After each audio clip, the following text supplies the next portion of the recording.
avec un peu d'imagination et pas mal d'expérience, je sais que dans quelques mois, je vais pouvoir récolter des tomates bien plus savoureuses que celles-ci qui proviennent du supermarché.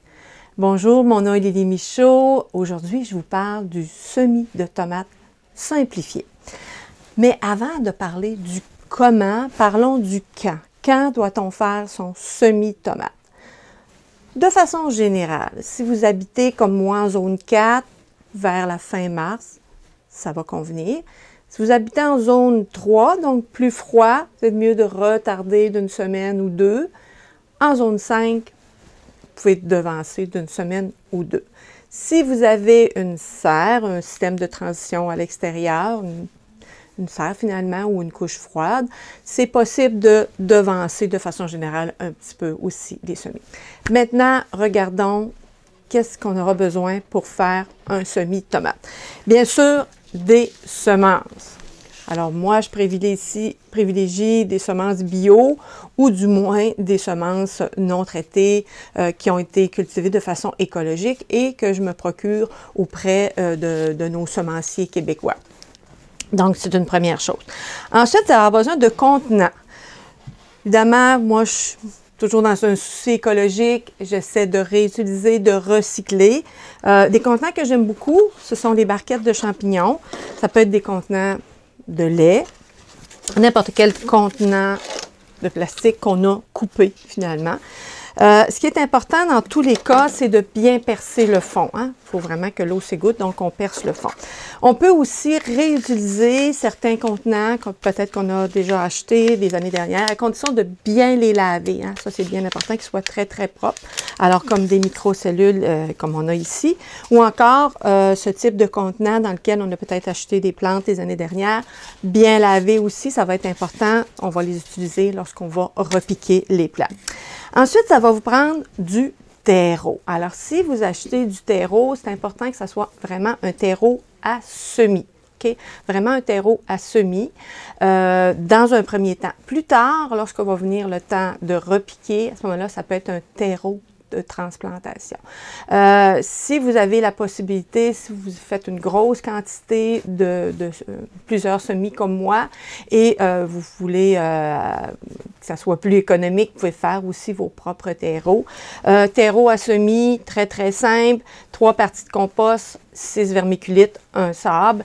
Et ici, j'ai aussi un terreau à transplantation. Là, il y a plus de compost, alors 5 composts, 4 vermiculites, un sable. Alors, c'est ça. Donc, terreau. Ensuite, ça va vous prendre un arrosoir à jet fin. Très facile de se faire un arrosoir à jet fin. Alors, il s'agit d'utiliser un contenant souple, okay, comme celui-ci, et de percer le couvercle. Alors, pour le percer, j'ai utilisé une aiguille que j'ai chauffée au-dessus d'une flamme. Alors, j'ai percé des petits trous. Alors, ça me fait un arrosoir à jet fin. Alors, ça, c'est important. Ça va prendre des étiquettes. Alors, toujours dans un souci écologique, je réutilise beaucoup. Alors, ces étiquettes-ci ont été faites avec des pots de yogourt que j'ai découpés, tout simplement. J'utilise aussi parfois, lorsque j'en trouve, des stores de plastique blanc. Vous allez avoir des étiquettes pour plusieurs années. Un marqueur à l'encre indélébile, c'est important, surtout si comme moi, vous partez plusieurs variétés de tomates, alors on veut se rappeler du nom de la variété tout au cours de l'été. Des petits outils, alors ça peut être une petite cuillère, un crayon, un petit bâtonnet, des petits outils qui vont être utiles pour faire les semis et la transplantation. Et finalement, de l'engrais. Moi, j'utilise un engrais liquide de type d'engrais d'algues, là, pour, je reviendrai là-dessus, pour le moment d'effectuer finalement la fertilisation. Ensuite, idéalement, ça va vous prendre soit une mini-serre du commerce, comme vous pouvez retrouver ici, ou encore, peut-être que vous pouvez si vous retrouvez ça, des contenants dans lesquels on vend, entre autres, des épinards ou de la laitue. Alors, vous pouvez faire vos propres mini-serres avec ça. Alors, voilà pour le matériel. Maintenant, comment on procède? Alors, j'ai mon sachet de semences. Déjà, je l'ai identifié sur mon étiquette. Alors, souvent, je le prépare à l'avance. Alors, j'insère mon étiquette. Vous voyez, mes contenants sont toujours refermés avec un trombone. Je veux les conserver longtemps de cette façon-là. Alors, j'ai identifié finalement mon sachet. Et là, je vais préparer ma petite barquette, parce qu'aujourd'hui, je vais le faire dans la barquette de champignons. Alors, j'ai mon terreau ici, puis le terreau, avant de le mettre dans la barquette, c'est important de bien l'humidifier. Alors, on l'humidifie comme il faut. On mélange, on peut y aller avec les mains ou avec la truelle, on mélange comme il faut. Et là, on va aller mettre le terreau dans le contenant. On va en mettre à peu près jusqu'au bord. Et là, on va légèrement compacter avec les mains, de façon à ce qu'il reste à peu près 1 cm et que ça soit relativement égal dans la barquette. Voilà, c'est prêt pour le semis. Alors pour le semis, je sais très bien que dans une barquette, je peux entrer à peu près 5 plants, comme ça. Alors je prends mon crayon et je fais 5, comme un 5, comme sur un dé à jouer, là. Alors, et j'enfonce le crayon d'à peu près 1 cm, à peu près. Alors, je fais 5, comme ceci. Donc, j'ai 5 trous. Voilà, c'est fait. Je viens chercher mon sachet de semences. Je peux mettre l'étiquette tout de suite. C'est fait, c'est réglé pour l'étiquette. J'ouvre mon sachet délicatement.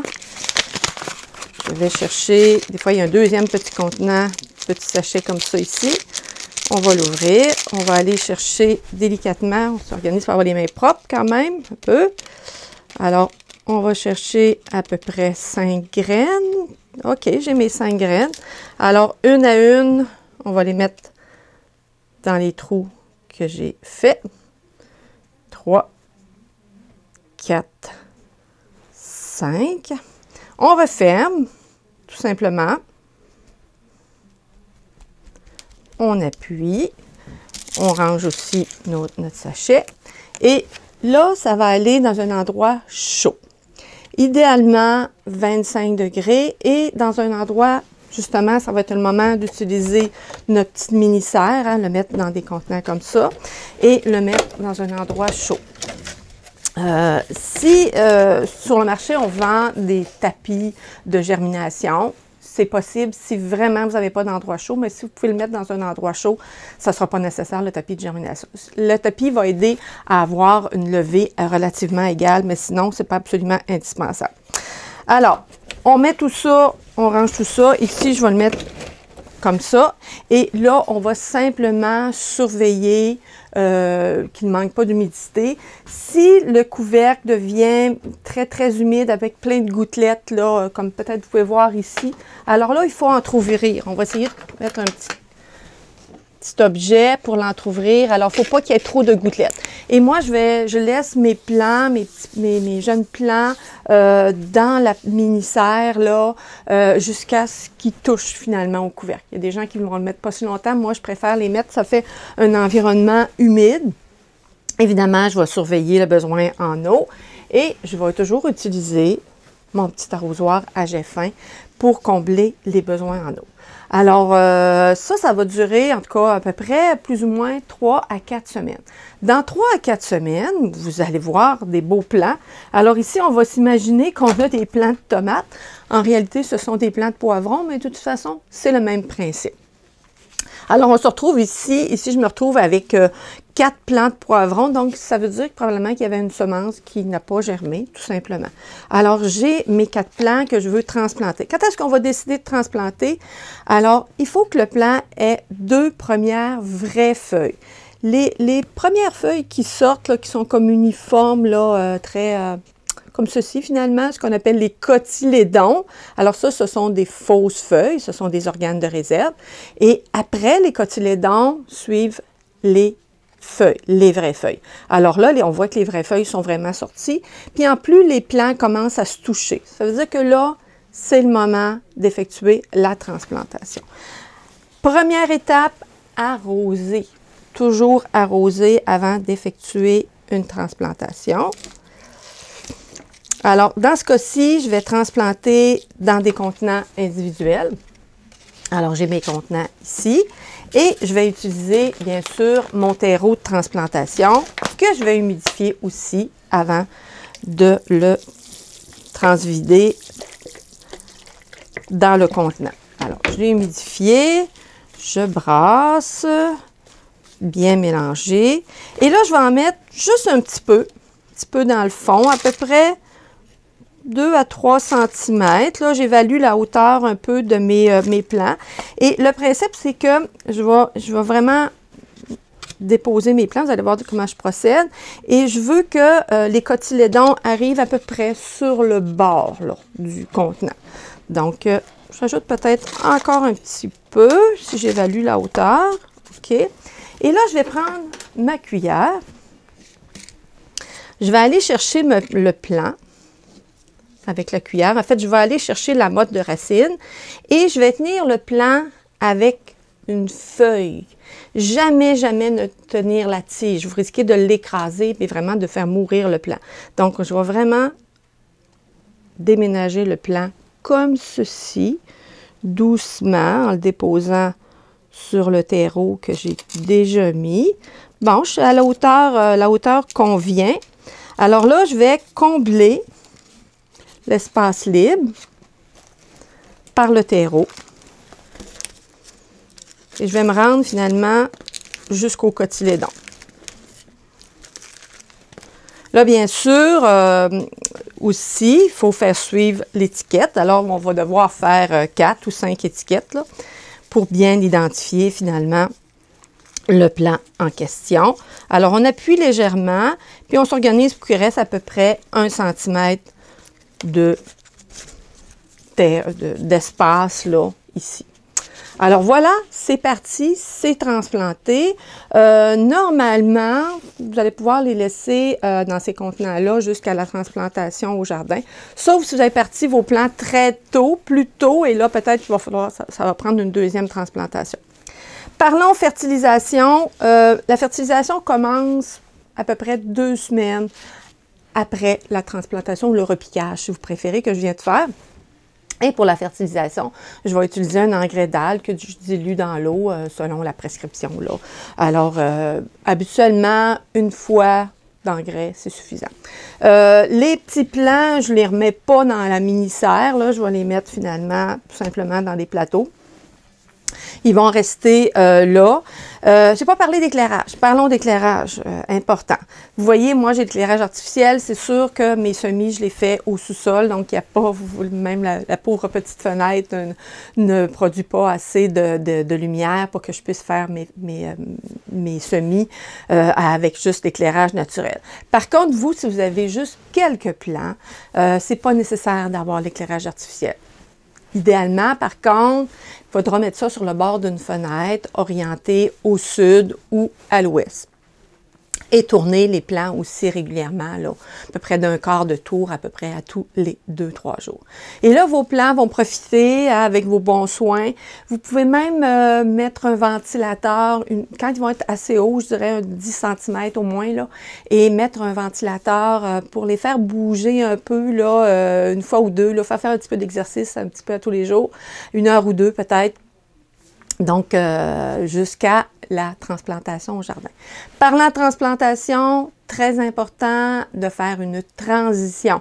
On ne prend pas nos plants directement pour les mettre au jardin. Il faut toujours penser au moins à 1 semaine de transition. Et ce moment-là est encore très, très en lien, bien sûr, avec le risque du dernier gel. Région de Québec, directement, début juin, c'est encore possible. Aussitôt qu'on va un peu plus froid, 15 juin. Région Montréal, des fois autour du 20 mai. Mais il faut vérifier, il faut toujours regarder la météo. Quand on voit que la prochaine semaine, il n'y a pas de risque de gel, là, on commence à faire la transition. Ça veut dire qu'on va sortir nos plants le jour. On va les mettre dans un endroit où il n'y a pas de vent et il n'y a pas de soleil direct. On va carrément les mettre à l'ombre les premiers jours. Si vous ne faites pas ça, vous allez carrément brûler vos plants. Donc, on les met tranquillement. Tranquillement, on va les amener au soleil.